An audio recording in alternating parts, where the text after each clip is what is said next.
topic I'm going to talk about is called My Time with God. ಈ ದಿನ ನಾನು ನಿಮ್ಮ ಜೊತೆಯಲ್ಲಿ ಮಾತನಾಡುವುದಕ್ಕೆ ಇಷ್ಟಪಡುವ ಒಂದು ಪ್ರಸ್ತಾಪ ಏನೆಂದರೆ ದೇವರ ಜೊತೆಯಲ್ಲಿ ನನ್ನ ಸಮಯ. This is one of the most important things that we have to be careful with.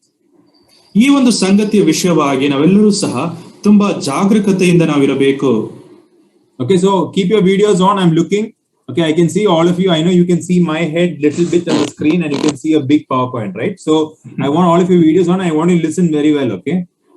ನೀವೆಲ್ಲರೂ ಸಹ ಗಮನವಿಟ್ಟು ಕೇಳಬೇಕು ಮತ್ತು ಎಲ್ಲರೂ ಸಹ ನಿಮ್ಮ ವಿಡಿಯೋಗಳನ್ನು ಆನ್ ಮಾಡಬೇಕು. ನೀವೆಲ್ಲರೂ ಸಹ ನನಗೆ ಕಾಣಿಸ್ತಾ ಇದ್ದೀರಿ, ನಾನು ಸಹ ನಿಮಗೆ ಕಾಣಿಸ್ತಾ ಇದ್ದೇನೆ ಎಂಬುದಾಗಿ ನಾನು ನಂಬುತ್ತೇನೆ. Okay, so I'm going to ask mainly 4 questions. ನಾನು 4 ಮುಖ್ಯ ಪ್ರಶ್ನೆಗಳನ್ನು ನಿಮಗೆ ಕೇಳುತ್ತೇನೆ. And those 4 questions I will only answer. ಆ 4 ಪ್ರಶ್ನೆಗಳಿಗೆ ನಾನೇ ಉತ್ತರ ಕೊಡುತ್ತೇನೆ. But each time I ask the question, I want answers from you also, okay? ಆದರೆ ನಾನು ಈ ಪ್ರಶ್ನೆಗಳನ್ನು ಕೇಳುವಾಗ ಅದಕ್ಕೆ ಉತ್ತರ ನೀವು ಸಹ ಕೊಡಬೇಕು. Okay, so now these are my 4 questions. Don't answer it now. These are the 4 questions I'm going to ask you today. ಈ ಪ್ರಶ್ನೆಗಳು ಈಗ ಉತ್ತರ ಕೊಡಬೇಡ್ರಿ. ಈ 4 ಪ್ರಶ್ನೆಗಳನ್ನು ನಾನು ಕೇಳುವವನಾಗಿದ್ದೇನೆ. Okay, so these 4 questions, let's go to the first question. ಮೊದಲ ಪ್ರಶ್ನೆಗೆ ನಾವು ಹೋಗೋಣ. What is one of the most important thing in your Christian life?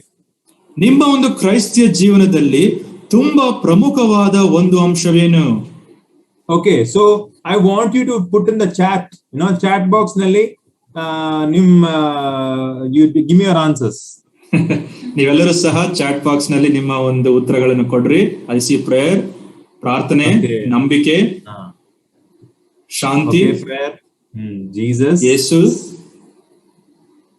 ಪ್ರಾರ್ಥನೆ, prayer, good, all right, ನಂಬಿಕೆ, hope, prayer. Oh, everyone putting a lot of prayer. Bible reading, yes, good.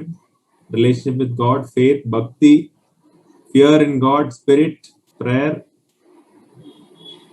deva vachna, prarthane. Then okay, I see a lot of answers coming. Live as a child. ಅನೇಕ ಜನರು ಉತ್ತರ ಕೊಡ್ತಾ ಇದ್ದೀರಿ. ಪ್ರಸಂಗಿಸುವುದು ಎಂಬುದಾಗಿ ಯಾರು ಸಹ ತಿಳಿಸಿದ್ದಾರೆ. Okay, fear of God. Okay, word of God. Okay, deva vachna. Okay, belief in God. Okay, so you have answered a lot of questions and I really appreciate. Okay, ನೀವೆಲ್ಲರೂ ಸಹ ಅನೇಕ ಉತ್ತರಗಳನ್ನು ಕೊಟ್ಟಿದ್ದೀರಿ. ಇದೆಲ್ಲವನ್ನು ನೋಡಿ ನನಗೆ ತುಂಬಾ ಸಂತೋಷ ಉಂಟು. Now I will tell you what I think. ಆದ್ರೆ ನನ್ನ ಮನಸ್ಸಿನಲ್ಲಿ ಏನುಂಟು ಎಂಬುದಾಗಿ ನಾನು ನಿಮಗೆ ತಿಳಿಸ್ತೇನೆ. Okay, I believe that knowing Jesus Christ is one of the most important things in our Christian faith. ನಮ್ಮ ಒಂದು ಕ್ರೈಸ್ತಿಯ ಜೀವನದಲ್ಲಿ ಕ್ರಿಸ್ತನನ್ನು ತಿಳಿದುಕೊಳ್ಳುವುದು ತುಂಬಾ ಪ್ರಾಮುಖ್ಯವಾದ ಸಂಗತಿ ಎಂಬುದಾಗಿ ನಾನು ನಂಬಿದ್ದೇನೆ. No doubt whatever you said is right. Faith, prayer, word of God, all this is part of this knowing Jesus Christ. ಹೌದು, ಪ್ರಾರ್ಥನೆ ಮಾಡುವುದು, ದೇವರ ವಾಕ್ಯ, ನಂಬಿಕೆ, ಇದೆಲ್ಲವೂ ಸಹ ಪ್ರಮುಖವಾದದ್ದೇ. ಆದರೆ ಇದೆಲ್ಲವೂ ಸಹ ನಮ್ಮ ಕ್ರಿಸ್ತನನ್ನು ತಿಳಿದುಕೊಳ್ಳುವುದಕ್ಕೆ ನಮಗೆ ಸಹಾಯ ಮಾಡುವಂತದ್ದಾಗಿದೆ. Okay, let's look at the Bible. Let's look at Philippians chapter 3 verse 12 to 14. ನಾವು ಫಿಲಿಪ್ಪಿದವರಿಗೆ ಬರೆದ ಪತ್ರಿಕೆ 3ನೇ ಅಧ್ಯಾಯ 12ನೇ ವಚನದಿಂದ 14ನೇ ವಚನ ತನಕ ನಾವು ನೋಡಿಕೊಳ್ಳೋಣ. Kevin, you can read it. Yes. ಫಿಲಿಪ್ಪಿದವರಿಗೆ ಬರೆದ ಪತ್ರಿಕೆ 3ನೇ ಅಧ್ಯಾಯ 12ನೇ ವಚನದಿಂದ 14ನೇ ವಚನ ನೋಡ್ರಿ. ಇಷ್ಟರೊಳಗೆ ನಾನು ಬಿರುದನ್ನು ಪಡಕೊಂಡು ಸಿದ್ಧಿಗೆ ಬಂದವನೆಂದು ಹೇಳುವುದಿಲ್ಲ. ನಾನು ಯಾವುದನ್ನು ಹೊಂದುವುದಕ್ಕಾಗಿ ಕ್ರಿಸ್ತ ಯೇಸು ನನ್ನನ್ನು ಹಿಡಿದುಕೊಂಡನು ಅದನ್ನು ಹಿಡಿದುಕೊಳ್ಳುವುದಕ್ಕೋಸ್ಕರ ಓಡುತ್ತಾ ಇದ್ದೇನೆ. ಸಹೋದರರೇ, ನಾನಂತೂ ಹಿಡಿದುಕೊಂಡವನೆಂದು ನನ್ನನ್ನು ಈವರೆಗೂ ಎಣಿಸಿಕೊಳ್ಳುವುದಿಲ್ಲ.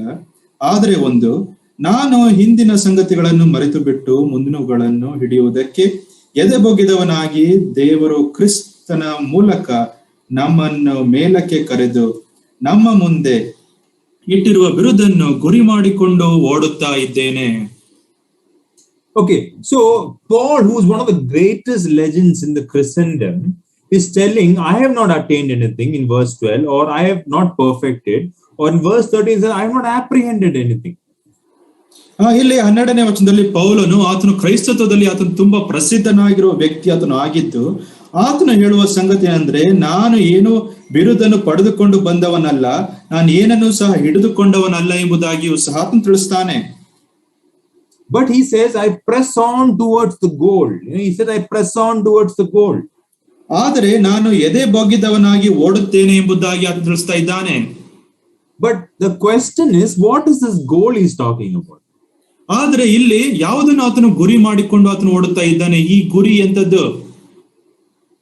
That goal is mentioned in verse 8 and 10. ನಾವು ಈ ಒಂದು ಗುರಿಯನ್ನು 9 ಮತ್ತು 10ನೇ ವಚನದಲ್ಲಿ ನಾವು ನೋಡುತ್ತೇವೆ. You read that. Yes, brother.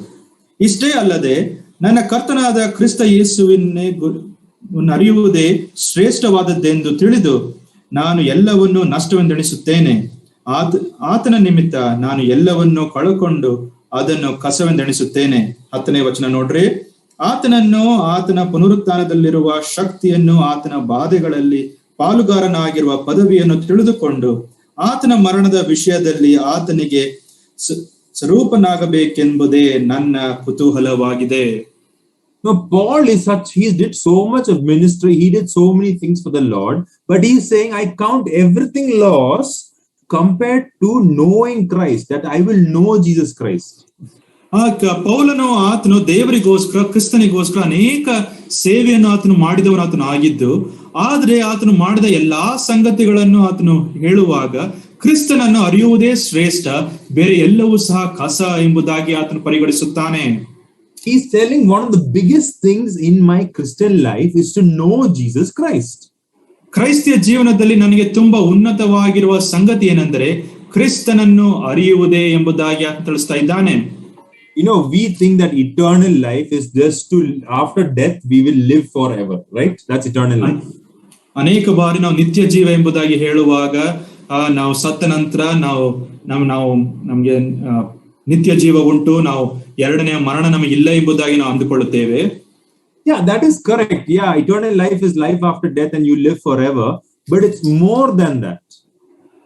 ಹೌದು, ನಿತ್ಯ ಜೀವ ಎಂಬುದಾಗಿ ಹೇಳುವಾಗ ನಾವು ಈ ಒಂದು ಜೀವದಿಂದ ನಾವು ಸತ್ತಾಗ ನಾವು ಸಂಪೂರ್ಣವಾಗಿ ನಾವು ಎಂದೆಂದಿಗೂ ವಾಸಿಸುತ್ತೇವೆ, ನಿಜ. ಆದ್ರೆ ಕ್ರೈಸ್ತಿಯ ಜೀವನ ಎಂಬುದಾಗಿ ಹೇಳುವಾಗ ಅದು ಅದಕ್ಕಿಂತಲೂ ಸಹ ಮಿಗಿಲಾದದ್ದು. Let's read John 17 and verse 3. ನಾವು ಯೋಹಾನ ಬರೆದ ಸುವಾರ್ತೆ 17ನೇ ಅಧ್ಯಾಯ 3ನೇ ವಚನವನ್ನು ನಾವು ನೋಡಿಕೊಳ್ಳೋಣ. It says that this is eternal life, that they may know you. ನಾವು ಈ 3ನೇ ವಚನದಲ್ಲಿ ಈ ರೀತಿಯಾಗಿ ನಾವು ಓದುತ್ತೇವೆ, ಒಬ್ಬನೇ ಸತ್ಯ ದೇವರಾಗಿರುವ ನಿನ್ನನ್ನು ನೀನು ಕಳಿಸಿಕೊಟ್ಟ ಯೇಸು ಕ್ರಿಸ್ತನನ್ನು ತಿಳಿಯುವುದೇ ನಿತ್ಯ ಜೀವವು. To know Jesus Christ is eternal life. Can you believe it? ಕ್ರಿಸ್ತನನ್ನು ತಿಳಿದುಕೊಳ್ಳುವುದೇ ನಿತ್ಯ ಜೀವವ. ಇದನ್ನು ನೀವು ನೋಡುವಾಗ ನೀವು ಇದನ್ನು ನೀವು ನಂಬುತ್ತೀರೋ? If we die, it's not just that we live forever, but we keep knowing who Jesus Christ is in our life. ನಾವು ಸತ್ತರೆ ಬರೀ ನಾವು ಸಾಯುವುದು ಮಾತ್ರವಲ್ಲದೆ, ಆದರೆ ನಾವು ಅರಿತುಕೊಳ್ಳುವಾಗ ಕ್ರಿಸ್ತನನ್ನು ಅರಿತುಕೊಳ್ಳುವುದೇ ಶ್ರೇಷ್ಠ ನಿತ್ಯ ಜೀವವು ಎಂಬುದಾಗಿ ನಾವು ನೋಡುತ್ತೇವೆ. So we don't have time to read all this, but if you look at Jeremiah chapter 9 verse 23 and 24, Hosea chapter 6 verse 6, it is telling one thing, that God wants his people to know him. ನಾವು ಎಲ್ಲಾ ವಚನ ಭಾಗಗಳನ್ನು ನೋಡುವುದಕ್ಕೆ ನಮಗೆ ಸಮಯವಿಲ್ಲ. ಯೆರೆಮೀಯನ ಪ್ರವಾದನ ಗ್ರಂಥ 9ನೇ ಅಧ್ಯಾಯ 23 ಮತ್ತು 24, ಹೊಸೆಯ ಗ್ರಂಥ 6ನೇ ಅಧ್ಯಾಯ 6ನೇ ವಚನವನ್ನು ನಾವು ನೋಡುವುದಾದ್ರೆ ಈ ಎಲ್ಲಾ ವಚನ ಭಾಗಗಳಲ್ಲಿ ನಾವು ದೇವರನ್ನು ಅರಿತುಕೊಳ್ಳಬೇಕೆಂಬುದಾಗಿ ನಾವು ನೋಡುತ್ತೇವೆ. In Jeremiah 9, 23 and 24, he is saying, if you have wisdom, if you are mighty, you are rich man, you don't be proud in that. But if you want to be proud in knowing Christ and understanding who God is. ನಾವು ಯೆರೆಮೀಯನ ಪ್ರವಾದನ ಗ್ರಂಥ 9ನೇ ಅಧ್ಯಾಯ 23 ಮತ್ತು 24ನೇ ವಚನದಲ್ಲಿ, ಹೆಚ್ಚಳ ಪಡುವವನು ಆತನು ಜ್ಞಾನಿಯಾಗಿದ್ದಾನೆ, ಪರಾಕ್ರಮಿಯಾಗಿದ್ದಾನೆ, ಐಶ್ವರ್ಯವಂತನಾಗಿದ್ದಾನೆ ಎಂಬುದಾಗಿ ಅದರಲ್ಲಿ ಆತನು ಹೆಚ್ಚಳ ಪಡಬಾರದು. ಆದರೆ ಹೆಚ್ಚಳ ಪಡುವವನು ಆತನು ದೇವರಲ್ಲಿ ಆತನು ಹೆಚ್ಚಳ ಪಡಬೇಕೆಂಬುದಾಗಿ ನಾವು ನೋಡುತ್ತೇವೆ. In Hosea chapter 6 verse 6, he's telling, I don't desire mercy, I don't desire sacrifice, I don't desire burnt offering, but I desire the knowledge of God. ಇಲ್ಲಿ ಹೊಸೆಯನ ಗ್ರಂಥ 6ನೇ ಅಧ್ಯಾಯ 6ನೇ ವಚನದಲ್ಲಿಯೂ ಸಹ ಈ ರೀತಿಯಾಗಿ ನಾವು ಓದುತ್ತೇವೆ, ನನಗೆ ಯಜ್ಞವೂ ಬೇಡ, ಕರುಣೆಯೇ ಬೇಕು, ಹೋಮಗಳಿಗಿಂತ ದೇವ ಜ್ಞಾನವೇ ಇಷ್ಟ.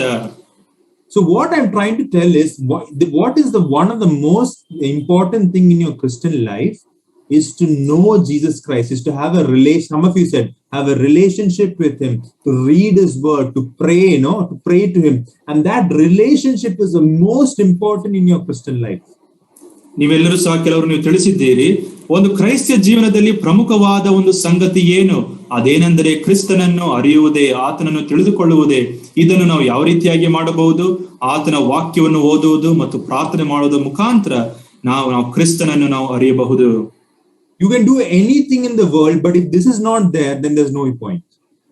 ನಾವು ಲೋಕದಲ್ಲಿ ಬೇರೆ ಎಲ್ಲಾ ಸಂಗತಿಗಳನ್ನು ಸಹ ನಾವು ಮಾಡಬಹುದು, ಆದರೆ ನಾವು ಕ್ರಿಸ್ತನನ್ನು ಅರಿಯುವುದಕ್ಕೆ ನಾವು ಪ್ರಯತ್ನ ಪಡಲಿಲ್ಲವಾದರೆ ಯಾವುದೇ ಒಂದು ಪ್ರಯೋಜನವಿಲ್ಲ. So remember, the most important thing is to know Christ. ಮೊದಲನೇದಾಗಿ ತುಂಬಾ ಪ್ರಮುಖವಾದ ಒಂದು ಸಂಗತಿ ಕ್ರಿಸ್ತನನ್ನು ಅರಿಯುವುದು. Okay, now my second question. I told you I have 4 questions. This is my second question. How do we achieve it? How do we know Christ? Sorry, brother. No. How do we know Christ? ಆ ಕ್ರಿಸ್ತನನ್ನು ನಾವು ಯಾವ ರೀತಿಯಾಗಿ ನಾವು ತಿಳಿದುಕೊಳ್ಳಬೇಕು? Okay, so now is your chat time. Can you chat with me and tell me how do you know Christ? ಈಗ ನೀವು chat box ನಲ್ಲಿ ನೀವು ಉತ್ತರಗಳನ್ನು ಕೊಡಬಹುದು. ನಾವು ಕ್ರಿಸ್ತನನ್ನು ಯಾವ ರೀತಿಯಾಗಿ ತಿಳಿದುಕೊಳ್ಳಬಹುದು? If you go to a mountain, will you climb a mountain and know Christ by reading the Bible? Okay. ನಾವು ದೊಡ್ಡ ಒಂದು ಬೆಟ್ಟ ಗುಡ್ಡವನ್ನು ಹತ್ತಿಕೊಂಡು ಅಲ್ಲಿಂದ ನಾವು ಕ್ರಿಸ್ತನನ್ನು ನಾವು ತಿಳಿದುಕೊಳ್ಳಬಹುದಾ? Okay, reading Bible, reading the Bible, praying and reading his promise, word of God, Bible. Oh, all of you are splendid. You know all the answers. ನಿಮ್ಮೆಲ್ಲರಿಗೂ ಸಹ ಉತ್ತರ ಗೊತ್ತುಂಟು. So I don't have to explain this a lot. ಇದರ ವಿಷಯವಾಗಿ ಹೆಚ್ಚಿನ ವಿವರಣೆಯನ್ನು ನಾನು ಕೊಡಬೇಕಾಗಿಲ್ಲ. Okay, so I just want to show you something. ನಾನು ನಿಮಗೆ ಏನನ್ನು ತೋರಿಸುವುದಕ್ಕೆ ನಾನು ಇಷ್ಟಪಡುತ್ತೇನೆ. What you told, I am just proving. Okay. ನೀವು ಹೇಳಿದ್ದನ್ನೇ ನಾನು ಸಾಬೀತುಪಡಿಸುವುದಕ್ಕೆ ನಾನು ಮುಂದಾಗುತ್ತೇನೆ. Okay, we look at Jesus Christ. ನಾವು ಕ್ರಿಸ್ತನ ವಿಷಯವಾಗಿ ನಾವು ನೋಡುವಾಗ look at these verses. Luke chapter, we're looking at the book of Luke. ನಾವು ಲೂಕನ ಬರೆದ ಸುವಾರ್ತೆಯನ್ನು ನಾವು ನೋಡ್ತಾ ಇದ್ದೇವೆ. Luke chapter 5 verse 16 said, but then that is Jesus Christ. Okay, he would withdraw to an isolated place and pray. ಲೂಕನ ಬರೆದ ಸುವಾರ್ತೆ 5ನೇ ಅಧ್ಯಾಯ 16ನೇ ವಚನದಲ್ಲಿ ಕರ್ತನಾಗಿರುವ ಯೇಸು ಕ್ರಿಸ್ತನು ಆತನು ಅರಣ್ಯ ಪ್ರದೇಶಗಳಿಗೆ ಹೋಗಿ ದೇವರ ಪ್ರಾರ್ಥನೆಯನ್ನು ಮಾಡುತ್ತಿದ್ದನು. Chapter 6 verse 12, he went to a mountain to pray and all the night, full night he prayed. 6ನೇ ಅಧ್ಯಾಯ 12ನೇ ವಚನದಲ್ಲಿ ಆತನು ಒಂದು ಬೆಟ್ಟಕ್ಕೆ ಆತನು ಹೋದವನಾಗಿ ಅಲ್ಲಿ ರಾತ್ರಿ ಎಲ್ಲ ಆತನು ಪ್ರಾರ್ಥನೆ ಮಾಡಿದನು. Luke chapter 9 verse 18, some people came to ask him something, but before that he was praying alone. ಮತ್ತು ಲೂಕನ ಬರೆದ ಸುವಾರ್ತೆ 9ನೇ ಅಧ್ಯಾಯ 18ನೇ ವಚನದಲ್ಲಿ ನಾವು ಈ ರೀತಿಯಾಗಿ ನಾವು ಓದ್ತೇವೆ, ಯಾರೋ ಕೆಲವರು ಬಂದು ಆತನಿಗೆ ಪ್ರಶ್ನೆಯನ್ನು ಆತನು ಕೇಳುವಾಗ ಆತನು ಹೋಗಿ ಪ್ರಾರ್ಥನೆ ಮಾಡುವ ಸಂಗತಿಯನ್ನು ನಾವು ನೋಡುತ್ತೇವೆ. ಆತನು ಒಬ್ಬನೇ ಹೋಗಿ ಆತನು ಪ್ರಾರ್ಥನೆ ಮಾಡಿದನು. You can look at all these verses, but what I'm trying to tell you is Jesus Christ himself, being the most busiest person in that time, still found time to go separately and pray and speak to God. ಇಲ್ಲಿ ನಾವು ನೋಡುವ ಒಂದು ಸಂಗತಿ ಅಂದ್ರೆ ಕರ್ತನಾಗಿರುವ ಯೇಸು ಕ್ರಿಸ್ತನು ಆತನ ಲೋಕದಲ್ಲಿ ಇರುವ ಜನರಲ್ಲಿ ಆತನು ತುಂಬಾ ಬ್ಯುಸಿಯಾಗಿ ಇದ್ದ ಒಬ್ಬ ವ್ಯಕ್ತಿ ಆತನು ಆಗಿದ್ದರೂ ಸಹ ಆತನು ಪ್ರಾರ್ಥನೆ ಮಾಡುವುದಕ್ಕೆ ಆತನು ಸಮಯವನ್ನು ಆತನು ತೆಗೆದುಕೊಂಡನು. So for each one of us to know the Lord, we should have our quiet time. We should have our time with God every day, like how Jesus Christ went and prayed separately, or that time there was no Bible, but today we have the Bible to read and then pray to the Lord. ನಾವು ಆ ದಿನಗಳಲ್ಲಿ ಇದ್ದ ಹಾಗೆ ಸತ್ಯವೇದದ ಸಂಪೂರ್ಣವಾದ ಪ್ರತಿ ಇರಲಿಲ್ಲ, ಆದರೆ ಈಗ ನಾವು ನಮ್ಮ ಸತ್ಯವೇದವನ್ನು ತೆಗೆದುಕೊಂಡವರಾಗಿ ನಾವು ಪ್ರಾರ್ಥನೆ ಮಾಡುವವರು ನಾವು ಆಗಿರಬಹುದು. So this is one of the most important things, that you spend every day with the Lord. Remember this.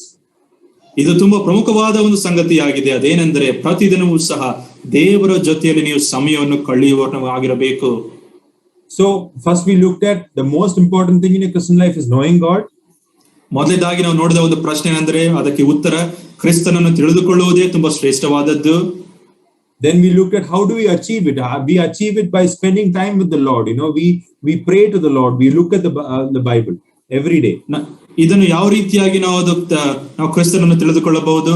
ನಾವು ದೇವರ ವಾಕ್ಯವನ್ನು ಓದುತ್ತಾ ಮತ್ತು ಪ್ರಾರ್ಥನೆ ಮಾಡುವುದರ ಮುಖಾಂತರ ಎಂಬುದಾಗಿಯೂ ಸಹ ನಾವು ನೋಡಿದ್ದೇವೆ. So my third question, what is the process I follow?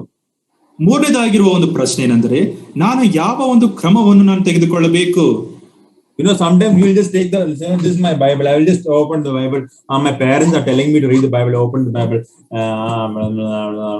Oh God, thank you for my father, mother. Thank you for everyone. In Jesus' name, amen. And finish. Then you will go and sit. Right? That's what you do, right? ಅನೇಕ ಬಾರಿ ನಾವು ಸುಮ್ಮನೆ ನಮ್ಮ Bible ಅನ್ನು ತೆಗೆದುಕೊಂಡು ಯಾವುದೋ ಒಂದು ವಚನವನ್ನು ತೆಗೆದುಕೊಂಡು ಇದನ್ನು ನೋಡಿ ಇದನ್ನು ನಾನು ಓದುತ್ತೇನೆ, ಅಪ್ಪ ಅಮ್ಮ ಹೇಳ್ತಾ ಇದ್ದಾರೆ ಓದು ಎಂಬುದಾಗಿ, ನಂತರ ನಾನು ಅಪ್ಪಗೋಸ್ಕರ ಪ್ರಾರ್ಥನೆ ಮಾಡುತ್ತೇನೆ, ಅಮ್ಮಗೋಸ್ಕರ ಪ್ರಾರ್ಥನೆ ಮಾಡುತ್ತೇನೆ ಎಂಬುದಾಗಿ ಹೇಳಿ ನಾವು ಮುಚ್ಚಿಬಿಡುತ್ತೇವೆ ಅಲ್ಲವೇ?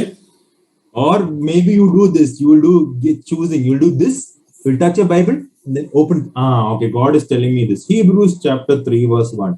Therefore, holy brethren, partake. What does this mean? Priest, high priest, confession. What does this mean? I don't know what this means. Then you close the Bible and you go sleep, right? That's what we do. ಇಲ್ಲದೇ ಇದ್ದರೆ ಏನೋ ನಮ್ಮ ಬೆರಳನ್ನು ತೆಗೆದುಕೊಂಡು ಸತ್ಯವೇದದಲ್ಲಿ ಎಲ್ಲೋ ಒಂದು ಸ್ಥಳದಲ್ಲಿ ನಾವು ಇಟ್ಟು ಈ ಒಂದು ವಚನವನ್ನು ನೋಡಿ, ಅಯ್ಯೋ ಯಾಜಕರು, ಮಹಾಯಾಜಕರು, ಈ ರೀತಿಯಾದ ಪದಗಳು ಉಂಟು, ಅಯ್ಯೋ ನನ್ಗೆ ಅರ್ಥ ಆಗ್ತಾ ಇಲ್ಲ ಎಂಬುದಾಗಿ ಹೇಳಿ ಬೈಬಲ್ ಅನ್ನು ನಾವು ಮುಚ್ಚುತ್ತೇವೆ ಅಲ್ಲವೇ? I'm going to tell you a process how to do this. ಆದ್ರೆ ಯಾವ ರೀತಿಯಾಗಿ ಇದನ್ನು ಮಾಡಬಹುದು ಎಂಬುದಾಗಿ ಒಂದು ರೀತಿ ಕ್ರಮವನ್ನು ನಾನು ನಿಮಗೆ ತಿಳಿಸ್ತೇನೆ. This is just a skeleton for you to start reading the Bible. ದೇವರ ವಾಕ್ಯವನ್ನು ಓದುವುದಕ್ಕೆ ನಿಮಗೆ ಒಂದು ಸಹಾಯವಾಗಿ ಒಂದು ಸ್ಕೆಲಿಟನ್ ಆಗಿ ಇದು ಉಂಟು.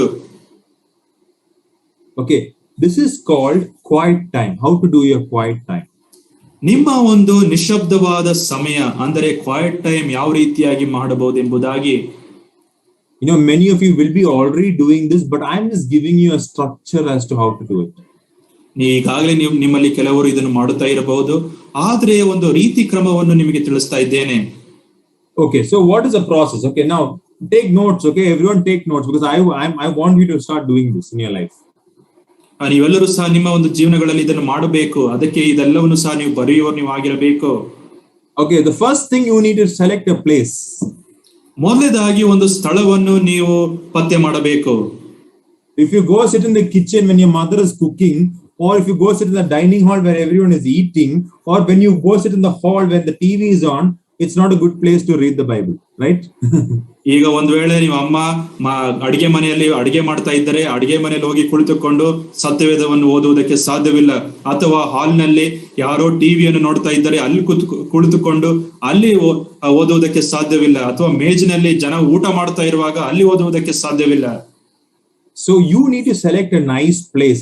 I select a quiet place, where no one is there to disturb me. And, sometimes I tell my wife or I tell my mother also, I tell everyone, I'm spending some time, so don't disturb me. In a place where it's quiet and you can sit and read the word in peace. No distractions.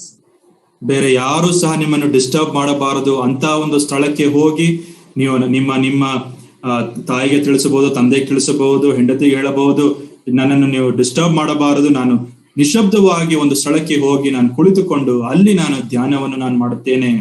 Okay, select a place. ಸ್ಥಳವನ್ನು ನೀವು ಪತ್ತೆ ಮಾಡ್ರಿ. Select a time. ಮತ್ತು ಒಂದು ಸಮಯವನ್ನು ಸಹ ಗುರುತು ಮಾಡಿಕೊಳ್ಳ್ರಿ. If you say I will do my quiet time whenever I want to, whenever I have free time or whenever I get up, then it will not happen. ನಾನು ಎದ್ದಾಗ ನಾನು ಇದನ್ನ ನಾನು ಮಾಡುತ್ತೇನೆ, ನನಗೆ ಸಮಯ ಸಿಕ್ಕಾಗ ನಾನು ಮಾಡುತ್ತೇನೆ ಎಂಬುದಾಗಿ ನಾವು ಅಂದುಕೊಳ್ಳುವುದಾದ್ರೆ ಅದೆಂದಿಗೂ ಸಹ ಸಾಧ್ಯವಾಗುವುದಿಲ್ಲ. Maybe you say, okay, when I get up, the first thing that I do is quiet time. Or maybe in the afternoon I have free time, I will make some time for it. Or maybe I will do it in the night before I sleep. But select a time where is best fit for you. Remember this. ಇದನ್ನು ನೀವು ಮನಸ್ಸಿನಲ್ಲಿ ನೀವು ಆಗಿರಬೇಕು. ಅದೇನೆಂದರೆ, ನೀವು ಎದ್ದ ತಕ್ಷಣ ನಾನು ಮೋದನ್ನು ಮಾಡುತ್ತೇನೆ, ನನಗೆ ಮಧ್ಯಾಹ್ನ ಸ್ವಲ್ಪ ಸಮಯ ಸಿಗ್ತದೆ ಆವಾಗ ನಾನು ಮಾಡುತ್ತೇನೆ, ಮಲಗುವುದಕ್ಕಿಂತ ಮುಂಚೆ ಸ್ವಲ್ಪ ಸಮಯ ಸಿಗ್ತದೆ ಆವಾಗ ನಾನು ಮಾಡುತ್ತೇನೆ ಎಂಬುದಾಗಿ ನೀವು ಅಂದುಕೊಳ್ಳುವುದಾದರೆ ಇಲ್ಲ, ನೀವು ಒಂದು ನಿಜವಾದ ಒಂದು ನಿಖರವಾದ ಸಮಯವನ್ನು ನೀವು ಪತ್ತೆ ಮಾಡಬೇಕು. I would say the best time, and overall a lot of people in the world and also a lot of people in the past, even Jesus Christ woke up early in the morning and spend time. That's the first thing you do, is to understand and know the Lord and gain something. ಅನೇಕ ಜನರು ಲೋಕದಲ್ಲಿ ಅನೇಕ ಜನರು ಕ್ರೈಸ್ತರು ಅವರು ಮೊದಲನೇದಾಗಿ ಅವ್ರು ಎದ್ದ ತಕ್ಷಣ ಬೇಗವಾಗಿ ಅವರು ಎದ್ದು ಅವರು ದೇವರ ಜೊತೆಯಲ್ಲಿ ಅವರ ಸಮಯವನ್ನು ಅವರು ಕಳೆಯುತ್ತಾರೆ. ಕರ್ತನಾಗಿರುವ ಯೇಸು ಕ್ರಿಸ್ತನು ಸಹ ಆತನು ಬೆಳಗ್ಗಿನ ಹೊತ್ತಿನಲ್ಲಿ ತಾರೆಯಲ್ಲಿ ಆತನು ಎದ್ದು ಆತನು ದೇವರ ಜೊತೆಯಲ್ಲಿ ಸಮಯವನ್ನು ಕಳೆಯುತ್ತಾ ಇದ್ದನು. What I do is morning when I wake up, I'll brush my teeth, and first thing I will come and do is I'll open my Bible, spend some time with the Lord, and then I will do whatever I want to. ನಾನು ಸಹ ಎದ್ದು ನನ್ನ ಒಂದು ಮುಖವನ್ನು ತೊಳೆದ ನಂತರ ನಾನು ಮೊದಲನೇದಾಗಿ ಸತ್ಯವೇದವನ್ನು ನಾನು ತೆಗೆದುಕೊಂಡವನಾಗಿ ದೇವರ ಜೊತೆಯಲ್ಲಿ ಸಮಯವನ್ನು ನಾನು ಕಳೆಯುತ್ತೇನೆ. ನಂತರ ನಾನು ಕೆಲಸ ಮಾಡುತ್ತೇನೆ. So now write the place, write the time when you're going to do.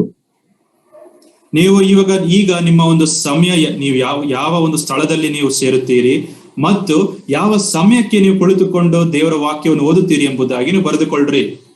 Okay, now my question, how long should I spend? Duration, how long should I spend? Can you put in the chat how long? ಎಷ್ಟೊತ್ತು ನಾವು ದೇವರ ವಾಕ್ಯವನ್ನು ನಾವು ಓದಬೇಕು, ಆತನ ಜೊತೆಯಲ್ಲಿ ಸಮಯ ಕಳೆಯಬೇಕು? ಚಾಟ್ ಬಾಕ್ಸ್ ಅಲ್ಲಿ ಉತ್ತರ ಕೊಡ್ರಿ ನೋಡೋಣ. 2 minutes, 5 minutes, 5 ನಿಮಿಷ.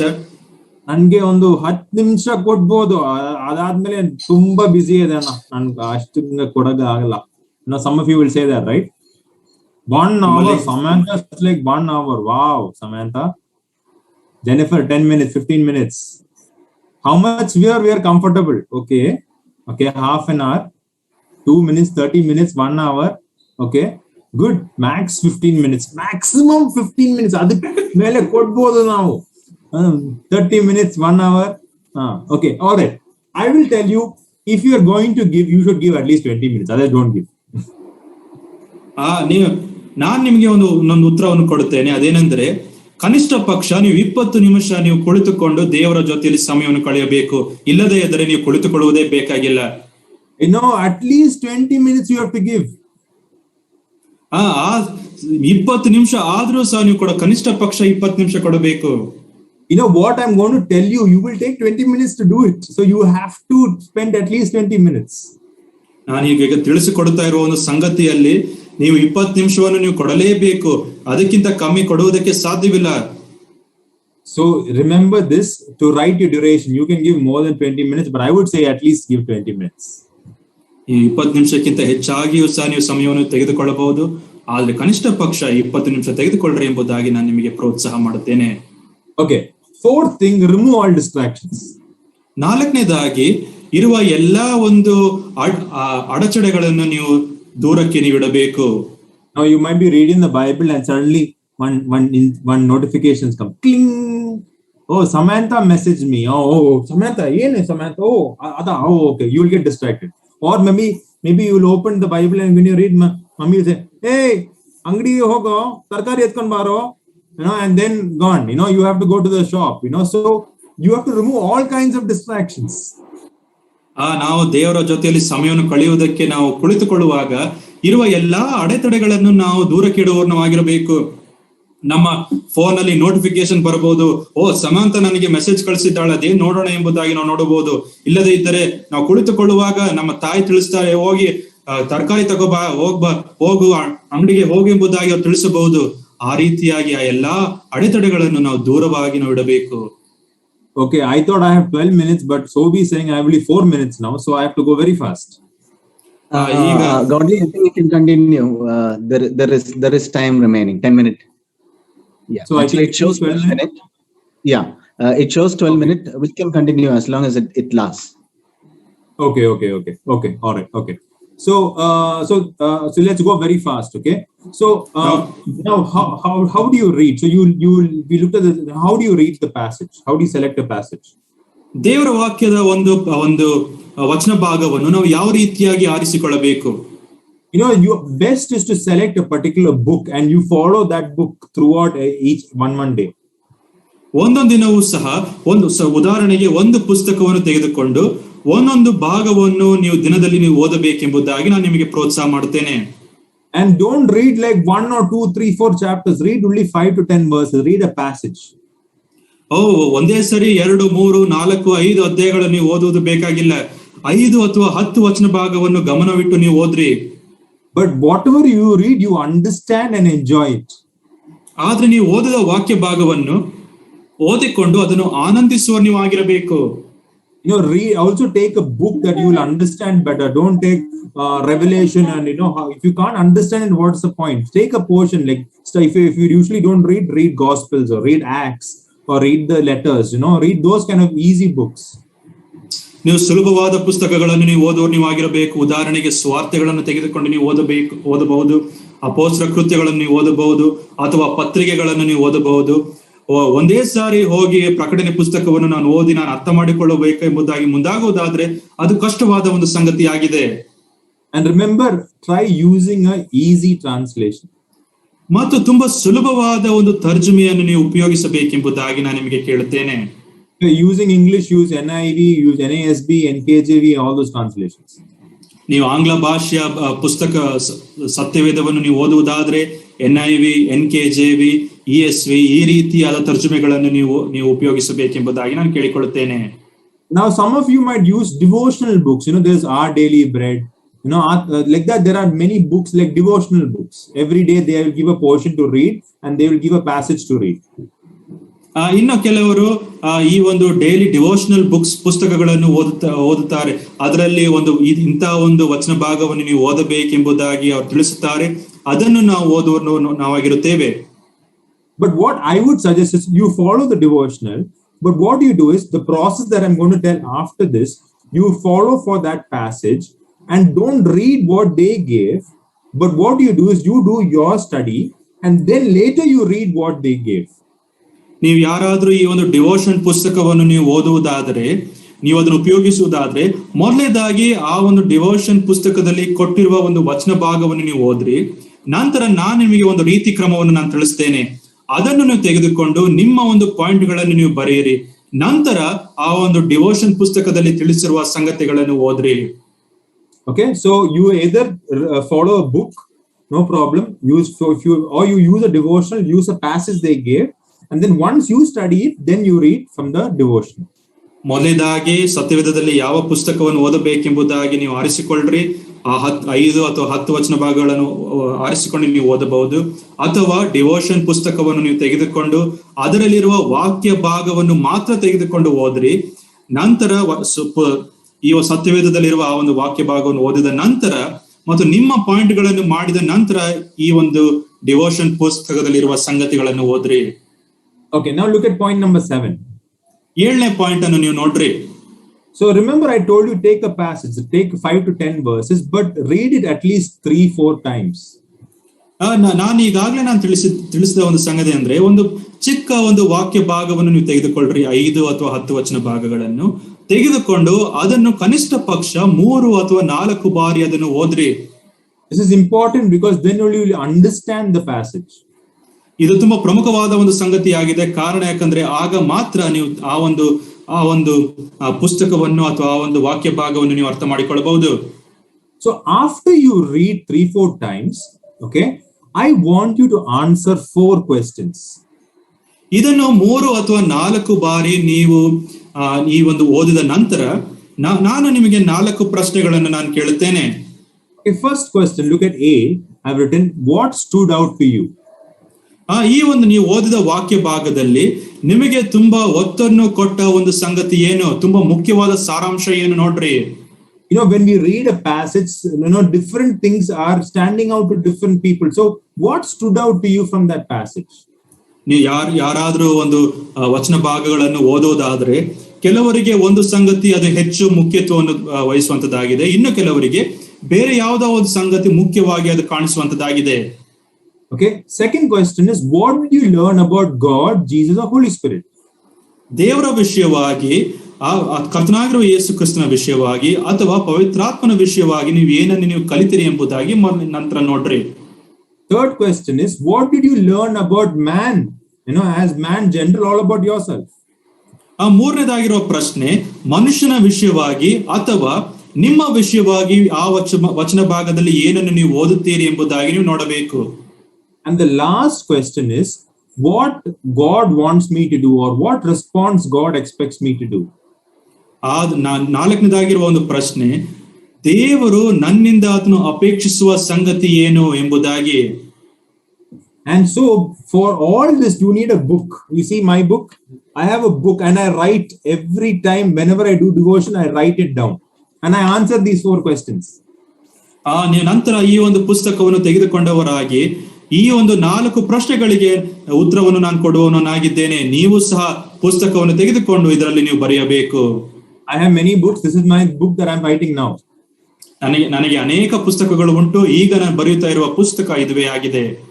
So you read the passage thrice and then you answer these 4 questions. ನೀವು 3 ಬಾರಿಯ ವಾಕ್ಯ ಭಾಗವನ್ನು ನೀವು ಓದಿ ನಂತರ ಈ 4 ಪ್ರಶ್ನೆಗಳಿಗೆ ನೀವು ಉತ್ತರವನ್ನು ನೀವು ಕೊಡಬೇಕು. Number 1, what stood out to you? ಮೊದಲನೇದಾಗಿ ನಿಮಗೆ ಪ್ರಮುಖವಾಗಿ ಎದ್ದು ಬಂದ ಒಂದು ಸಂಗತಿ ಏನಾಗಿತ್ತು? Under that you can see the repeated words, important words. You can ask questions: who, what, why, when, where, how. You can answer those questions, and these kinds you can observe it. ನೀವು ಆಗ ಯಾವ ಪದ ಜಾಸ್ತಿ ಉಂಟು, ಅಲ್ಲಿರುವ ಜನರು ಯಾರು, ಸ್ಥಳ ಏನು, ಹೇಗೆ, ಯಾವಾಗ, ಎಲ್ಲಿ, ಯಾಕೆ ಎಂಬುದಾಗಿರ್ತಕ್ಕಂಥ ಪ್ರಶ್ನೆಗಳನ್ನು ನೀವು ಕೇಳಬಹುದು. Okay, number 2, what did you learn about God or Holy Spirit or Jesus Christ? ಎರಡನೇದಾಗಿ ತಂದೆಯಾದ ದೇವರ ವಿಷಯವಾಗಿ ಅಥವಾ ಕರ್ತನಾಗಿರುವ ಯೇಸು ಕ್ರಿಸ್ತನ ವಿಷಯವಾಗಿ ಅಥವಾ ಪರಿಶುದ್ಧಾತ್ಮನ ವಿಷಯವಾಗಿ ನಾವು ಏನನ್ನು ಕಲಿಯುತ್ತೇವೆ ಎಂಬುದಾಗಿ ನೀವು ಬರೆದುಕೊಳ್ಳಬೇಕು. Okay, and then third one, what did you learn about man in general or about yourself? ಮೂರನೇದಾಗಿ ಮನುಷ್ಯನ ವಿಷಯವಾಗಿ ಅಥವಾ ನಿಮ್ಮ ವಿಷಯವಾಗಿ ಆ ಒಂದು ವಚನ ಭಾಗದಲ್ಲಿ ನೀವು ಏನನ್ನು ಕಲಿತಿದ್ದೀರಿ ಎಂಬುದಾಗಿ ನೀವು ಬರೆದುಕೊಳ್ಳಬೇಕು. And last, what God wants me to do. It can be an encouragement. You can give thanks to the Lord. It could be a correction. It could be an instruction. It could be a command. It could be anything. ನಾಲ್ಕನೇದಾಗಿರುವ ಒಂದು ಪ್ರಶ್ನೆ, ದೇವರು ಇದರಿಂದ ನನ್ನಿಂದ ಆತನ ಏನನ್ನು ಆತನ ಅಪೇಕ್ಷಿಸುತ್ತಾನೆ ಎಂಬುದಾಗಿ ನೀವು ನೋಡಿಕೊಳ್ಳೋ ನೀವಾಗಿರಬೇಕು. ಪ್ರೋತ್ಸಾಹ ಆಗಿರಬಹುದು, ಕೃತಜ್ಞತಾ ಸ್ತುತಿ ಆಗಿರಬಹುದು, ಅಥವಾ ಭರವಸೆ ಆಗಿರಬಹುದು, ನಮಗೆ ನಿದರ್ಶನ ಅಥವಾ ಮಾರ್ಗದರ್ಶನವಾಗಿರಬಹುದು, ಅಥವಾ ಎಚ್ಚರಿಕೆಯ ಮಾತಾಗಿರಬಹುದು. Okay, so after all this, you pray the chapter on yourself and say, Lord, help me to change my life. Thanks, or you give thanks to the Lord, and then pray for other matters, and then end your quiet time. ನಂತರ ಇದರ ವಿಷಯವಾಗಿ ನೀವು ಆಲೋಚನೆ ಮಾಡಿಕೊಂಡವರಾಗಿ, ಕರ್ತನೆ ಇದನ್ನು ನನ್ನ ಜೀವನದಲ್ಲಿ ನಾನು ಉಪಯೋಗಿಸುವ ಹಾಗೆ ನನಗೆ ಸಹಾಯ ಮಾಡು ಸ್ವಾಮಿ ಎಂಬುದಾಗಿ ಪ್ರಾರ್ಥನೆ ಮಾಡಿ ನಿಮ್ಮ ಒಂದು ಕ್ವೈಟ್ ಟೈಮ್ ಅಥವಾ ನಿಶಬ್ದವಾದ ಸಮಯವನ್ನು ನೀವು ಮುಕ್ತಾಯ ಮಾಡಬಹುದು. If you do this every day, you will really enjoy your relationship with Jesus Christ. ನೀವು ಪ್ರತಿದಿನವೂ ಸಹ ಈ ಒಂದು ಸಂಗತಿ ನೀವು ಮಾಡುವುದಾದರೆ ಕರ್ತನಾಗಿರುವ ಯೇಸು ಕ್ರಿಸ್ತನ ಜೊತೆಯಲ್ಲಿ ನಿಮ್ಮ ಸಂಬಂಧವನ್ನು ನೀವು ಆನಂದಿಸುತ್ತೀರಿ. This is my last question. How is this significant during this time? ಇಂತಹ ಸಂದರ್ಭದಲ್ಲಿ ಇದರ ಒಂದು ಪ್ರಾಮುಖ್ಯತೆ ಏನೆಂಬುದಾಗಿರ್ತಕ್ಕಂಥ ಸಂಗತಿ ನನ್ನ ಒಂದು ಕಡೆಯ ಪ್ರಶ್ನೆಯಾಗಿದೆ. To this time when pandemic is there, lot of people's spiritual life is, instead of going up, it's going down. ಅನೇಕ ಜನರು ಈ ಒಂದು ಪಿಡುಗಿನ ಕಾಲದಲ್ಲಿ ಅವರ ಆತ್ಮಿಕ ಜೀವನ ಹೆಚ್ಚಾಗೋದು ಬಿಟ್ಟು ಅದು ಕಡಿಮೆಯಾಗುತ್ತಾ ಉಂಟು. And a lot of people have free time, but they're not doing anything with it.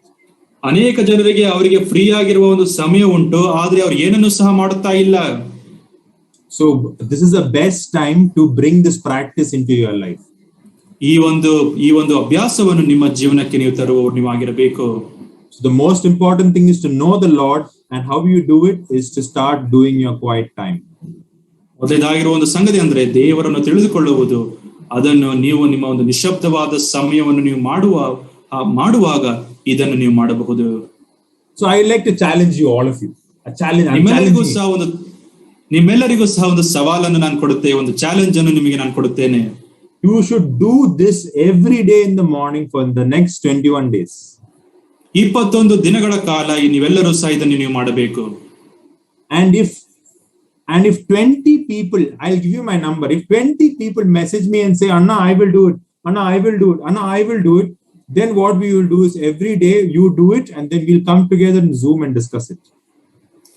ನೀವೆಲ್ಲರೂ ಸಹ 20 ಜನರು ಬಂದು ನಾನು ಇದನ್ನು ಮಾಡುತ್ತೇನೆ ಎಂಬುದಾಗಿ ನೀವು ಹೇಳುವುದಾದ್ರೆ ನಾವೆಲ್ಲರೂ ಸಹ ಒಂದು ಝೂಮ್ ಕಾಲ್ ಅಲ್ಲಿ ನಾವು ಸೇರಿಕೊಂಡು ಇದನ್ನು ನಾವು ಚರ್ಚಿಸಬಹುದು. Okay, so this is my number. You can take down my number. ಇದು ನನ್ನ ಒಂದು ನಂಬರ್ ಆಗಿದೆ, ನೀವು ಇದನ್ನು ಬರೆದುಕೊಳ್ಳಬಹುದು. Don't send me forwards. ತೆಗೆದುಕೊಂಡು ಸುಮ್ಮನೆ ಏನೋ ಒಂದು ಫಾರ್ವರ್ಡ್ ಗಳನ್ನು ನೀವು ಕಳಿಸಬೇಡ್ರಿ. I don't want forward. ಯಾವುದೇ ಫಾರ್ವರ್ಡ್ ಗಳು ಜೋಕ್ಸ್ ಎಲ್ಲ ಬೇಕಾಗಿಲ್ಲ. You send me, if you need any help, you can send me. or if you're going to take this challenge that I will read the Bible every day like this for the next 21 days, then you text me. ನಾನು ಈ ಒಂದು 21 ದಿನಗಳ challenge ಅನ್ನು ನಾನು ತೆಗೆದುಕೊಳ್ಳುತ್ತೇನೆ ಎಂಬುದಾಗಿ ನಿಮಗೆ ಮನಸ್ಸಿರುವುದಾದ್ರೆ ಆಗ ನನಗೆ ಮೆಸೇಜ್ ಅನ್ನು ನೀವು ಕಳಿಸ್ರಿ. I will tell you one thing in my life, that because I have been writing this so many times, God has blessed me. ನಾನು ಇದನ್ನು ಇಷ್ಟು ವರ್ಷಗಳ ಕಾಲ ಬರೆಯುತ್ತಾ ಇರುವ ಕಾರಣದ ದೆಸೆಯಿಂದ ಕರ್ತನು ನನ್ನನ್ನು ಆಶೀರ್ವದಿಸಿದ್ದಾನೆ. So thank you so much for listening to me. Do your quiet time. I know it is very simple, but this is the most basic thing to know the Lord. So do your quiet time and praise God that He's given us all an opportunity to listen to Him. And thank you, Kevin. ನನ್ನ ಜೊತೆಯಲ್ಲಿ ನೀವೆಲ್ಲರೂ ಸಹ ಕೇಳಿಕೊಳ್ಳುತ್ತಾ ಇದ್ದಕ್ಕಾಗಿ ನಾನು ಕರ್ತನಿಗೆ ಸ್ತೋತ್ರ ಸಲ್ಲಿಸುತ್ತೇನೆ. ನಿಮ್ಮೆಲ್ಲರಿಗೂ ಸಹ ನಾನು ವಂದಿಸುತ್ತೇನೆ. ನೀವೆಲ್ಲರೂ ಸಹ ಇದನ್ನು ಮಾಡಿ, ತುಂಬಾ ಸರಳವಾದ ಸಂಗತಿ ಆದರೂ ಸಹ ಇದನ್ನು ಮಾಡ್ರಿ. ಕರ್ತನಿಗೆ ಸ್ತೋತ್ರ.